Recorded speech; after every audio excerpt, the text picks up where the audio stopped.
So let's go back pretty much to where our journey began within this module, and reflecting upon the schematic originally proposed by Carl Wasserman and then updated in this nice form here from Andy Jones and Dave Paul, just to complete our understanding of the integration. We have discussed at length the notion that what we are measuring at the mouth, either using Douglas bags or using breath-by-breath system, that is the VO2 and the VCO2, is a representation, or are representations of what is going on at the muscle. That is, VO2 is a representation of QO2, VCO2 is a representation of QCO2. We also recognized that the ability to try and match the QO2 is a function of what is going on at the lungs, that is the tidal volume, which is VT, and the breathing frequency. That combination, which gives us VE, minute ventilation, drives the passage of the air, which if it's coming from the environmental air, the atmospheric air is rich in oxygen, in through the pulmonary circulation, and then through the process of the pumping of the heart. We've got the cardiac output, which is the function of heart rate and stroke volume, moves the oxygenated blood from the pulmonary circulation into the peripheral circulation, whereby what we in essence have is a delivery of oxygen to meet the demand of the muscle, and then a release of carbon dioxide, which is then shunted back through the peripheral circulation using things like venous return, and then again through the pumping capacity of the heart, and then delivered through the respiratory system, and then we get exhalation of carbon dioxide. And I think we fundamentally have understood the notion of those responses to exercise intensity, and we've spent a lot of time on the course of this journey understanding the responses to incremental exercise, because under incremental exercise conditions we really get to understand the way in which these systems are integrated. That as the intensity goes up, clearly there's an increased demand for oxygen at the muscle, there's an increased production of carbon dioxide, and those have to be therefore met in terms of an increased VO2 and VCO2 at the mouth. But now let's think about what happens under a steady state condition. That is a condition of a fixed workload, so continuous based exercise, so not incremental. So we take a fixed workload. Now the same rules will apply. So the rules will apply that we apply the load, we apply the resistance. That resistance is going to be in excess of the homeostatic level, the resting level. So what we've done is raise the metabolic rate, or the metabolic demand at the muscle. So the QO2 goes up because what we're demanding is more oxygen to do the work at the muscle. In order to achieve that, we obviously then have to extract more oxygen per breath to meet that increased demand. Even if that raise in exercise intensity has been very small, because there's been a raise in the metabolic rate of the muscle, there has to be more oxygen extracted to meet that. We also understand that there will be more carbon dioxide produced. Additionally, once we understand that, we then start to think about, well, what is the time course of that response? If the intensity is applied, do we get an instantaneous matching of VO2 to QO2, to VCO2 to QCO2?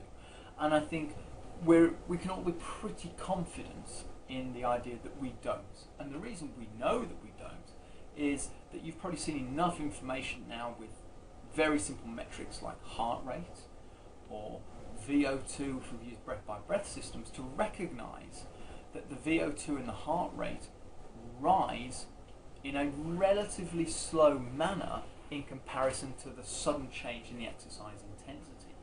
So the change in the exercise intensity could be what we termed square wave. So square wave is where here's resting, here's the new intensity we want them to work at, and it's that kind of response. And so it levels out. That is a square wave response. But what you have probably started to gather is physiologically we don't get a square wave response. Actually what we get is a delay in the VO2 response, we get a delay in the respiratory and the cardiovascular responses in comparison to that sudden change in exercise intensity. And that's the bit that we really need to focus on. Why is it that we don't get an instantaneous response in terms of O2 delivery to meet O2 demand of the muscle?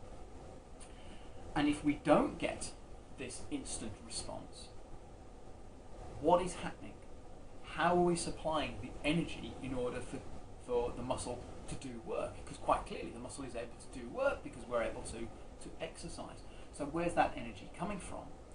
And does that delay in terms of the mismatch between the demand of oxygen at the muscle, the QO2, and the delivery of oxygen, the oxygen uptake, the VO2, is that dependent upon the exercise intensity? In other words, does that delay change? And if we can understand that process, we can start to understand the mechanisms, we can start to understand how the whole system integrates. In other words, how these cogs that we see here really do mesh together. So this is from an additional paper from Dave Poole, which was published in Frontiers in Physiology. It's a really nice paper, it's a fantastic review. But it's just really just to tie all this together a little bit, which is this idea that what we're trying to do is have an oxygen consumption. That is the oxygen VO2, that's what's extracting from the atmosphere again. And again, as you can see, all those parameters are in play. The VO2, the oxygen is passed through the respiratory system, through the cardiovascular system to meet the demand at the muscle within the mitochondria. And you can see here the image of the mitochondria using an electron microscope. And so this is the real fundamental crux of this, that we have been very much talking about whole body mechanisms, the notion of changes in cardiovascular response, respiratory response. But actually what is happening is being driven at a cellular level,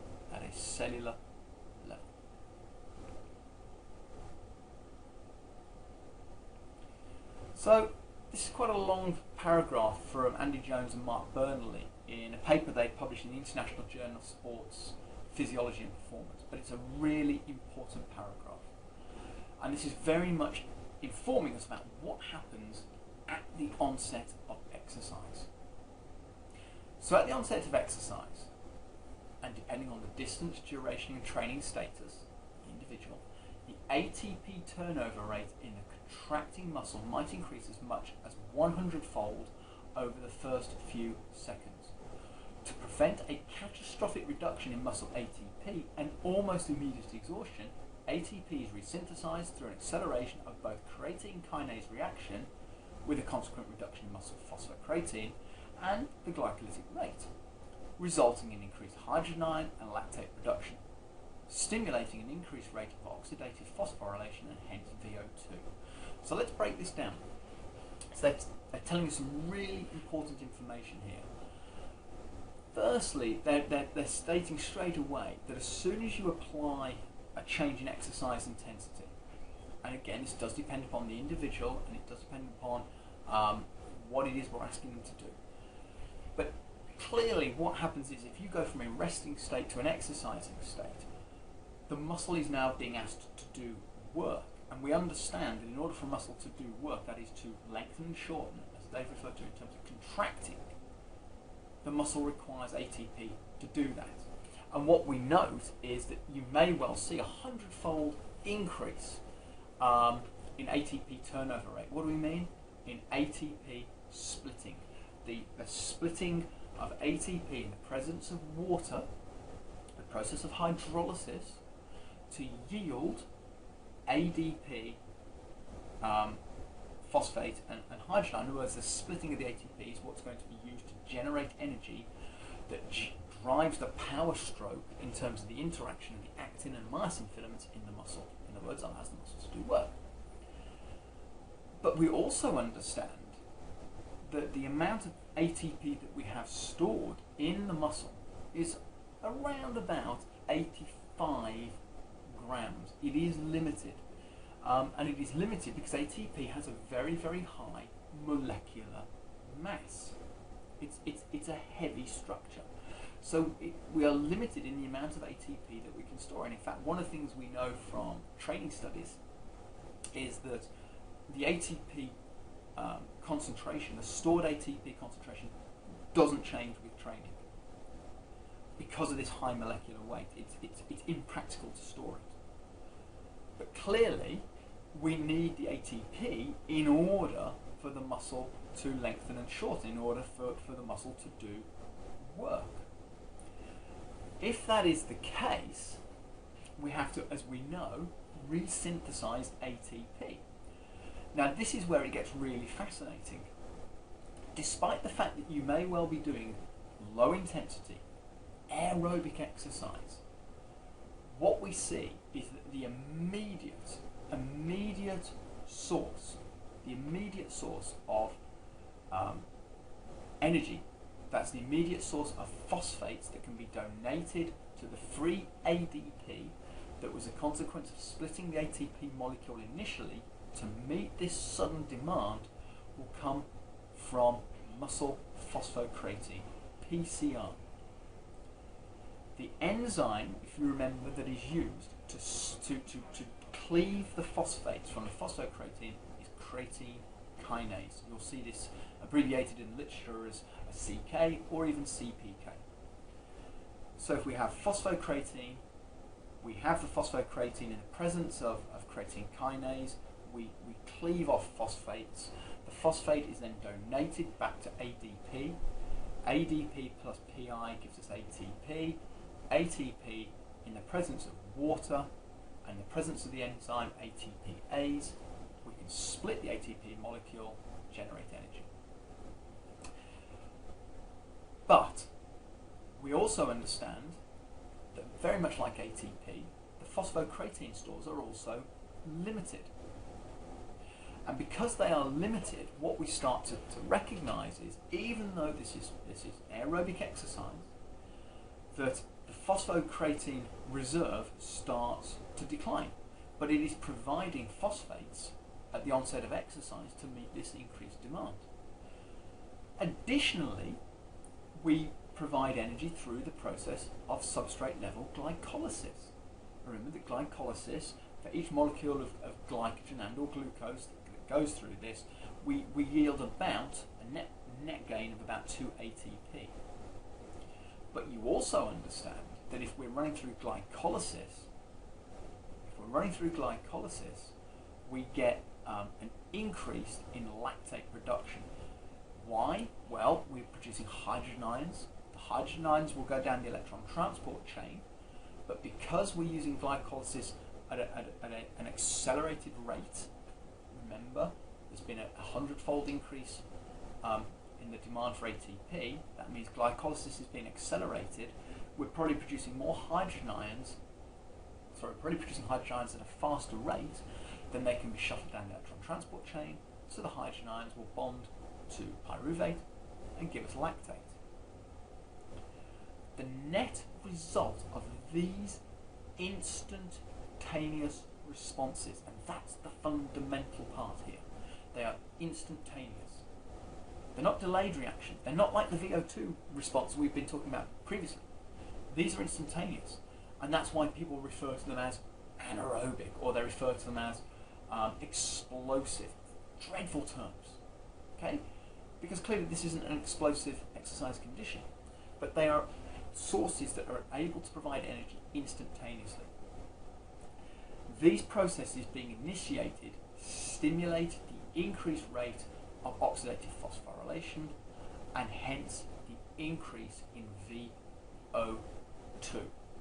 And the VO2 will rise over time proportionally to meet the QO2. So can you see that what they're explaining is absolutely the underlying principles of what happens at the onset of exercise? That it is we do not get an instantaneous response for VO2, and we'll explain why we don't get an instantaneous response in a moment. But we don't get an instantaneous response for VO2, despite the fact exercise intensity has gone up in a square wave manner, or if you just very gradually ramped it up over a couple of seconds. The ATP turnover rate has suddenly gone up dramatically. We need the muscle to carry on lengthening, shortening, because we're running it, or cycling, or rowing at an increased exercise intensity. So the immediate source of energy to prevent the catastrophic reduction in ATP comes from phosphocreatine, because it's instantly available within the cytosol of the cell, but it's limited. We can then provide a slight delay just behind phosphocreatine, additional energy in terms of, remember, it's about providing phosphates, it's about producing ATP. We can provide those from glycolysis, but we will get an increase in lactate and hydrogen ions, and these are happening because the VO2 response doesn't instantaneously match the QO2 demand at the muscle. And this is what it looks like. So here we've got an idealized response from Andy Jones and Dave Paul. Very, very nice review in MedSci Sport and Exercise. So here you've got the time domain on the x-axis, and you've got the VO2 response on the y-axis. And what you can see is from -40 to 0, there is an individual, or a typical response for VO2 in a resting state. It's not doing anything, okay? There is no imposed stress on the body, so the VO2 is neither rising nor falling. Then you can see at the top of the schematic, they put on for you with an arrow square wave increase in energetic ATP demand to sustain exercise. So in other words, at time frame 0, what has happened is there has been an increase, the participant has been asked to exercise. Okay, and we've gone from no watts, on the cycle ergometer, so they've just been sitting there as an example, to suddenly asking them to cycle at 150 watts. Okay, which you've dropped the load on, or you've made the treadmill go from 0 to 10 kilometers an hour. The net result is that what you have is the dashed line. The dashed line represents the sudden ATP demand to do that work, to meet that 150 watts worth of work, or meet that 10 kilometers an hour speed on the treadmill. That's what it requires to run or cycle at that intensity. Okay, so we need that amount of ATP to do that amount of work. And that is, as you see, instant. That's what the demand is. That demand isn't the delay. You impose the stress, there's an immediate recognition within the muscle through feedback mechanisms. That's what the ATP demand is going to be. Now we need to meet it. But what you'll notice is the solid line represents the oxygen uptake, the VO2 response, as measured at the mouth. And the VO2 response, remember what that represents. The VO2 that you measure at the mouth represents the integration of the cardiovascular, the respiratory, and the muscular systems. Quite clearly you can see that the VO2 response is not instantaneous. It's got a delay, and in fact you can see in this schematic it's still rising, and it starts to level out at about 160 seconds. Okay, at about 160 seconds you can just see that solid black line just starts to flatten out at about that time period. So that is telling us that there is about 160 second period in this example here where the VO2, that is the oxygen uptake, does not match the energetic demand, the energetic ATP demand at the muscle. So the net result is that we now have a deficit, a difference between what is being required at the muscle to do work and what is being supplied in terms of oxygen to meet that demand. They don't match. Okay, they don't match. And so what you can see is that the VO2 response rises over time and eventually does match that demand. But there's that huge proportion of time, that about 160-second period, where they don't match. And the area under or between the dashed lines, so the area under the dashed line and between the solid line represents the deficit and represents the energy that is being supplied via anaerobic metabolism to meet the increased energetic ATP demand at the muscle to do work. So in other words, when Jones and Burnley state there is a 100-fold increase in ATP at the muscle at the onset of exercise, you can see that on the graph. That is the horizontal dashed line. That is the vertical. That is the vertical dashed line, and you can see when it levels out at the horizontal point, that is the ATP demand at the muscle. But we know that the VO2 response isn't instantaneous. You can see it here. It doesn't follow that time course as you see in terms of the energetic ATP demand at the muscle. It follows a much, much more exponential based response. So in order to meet that increased demand, demand for ATP at the muscle, energy now has to be provided from non-aerobic sources. So we predominantly rely on creatine phosphate and glycolysis to meet that demand. But as the VO2, and we'll explain why this happens over time, as the VO2 starts to get closer to the QO2, in other words, the supply of oxygen starts to get closer to the demand for oxygen, the reliance on the non-aerobic sources starts to diminish. How do we know that? If you were looking at the area under the line, the dashed line, between the dashed line and the solid line, you can see that that area gets smaller as the time goes on. Okay, so if you imagine drawing a line from working at 80 seconds in, and you look at the area, so you find 80 seconds, you go up to the solid line, and you draw a horizontal line across to the vertical dashed line, you compare that area to the entire area for 160 seconds, it's far, far less. So in other words, it tells us that there is, because the VO2 is getting closer to the QO2, less energy is being required from anaerobic sources. So this is really important. This is really allowing us to understand the way in which we get the interplay between what is going on at the mouth and the muscle, and we're starting to understand that we have a means by seeing and actually quantifying the energy that is being derived from anaerobic sources.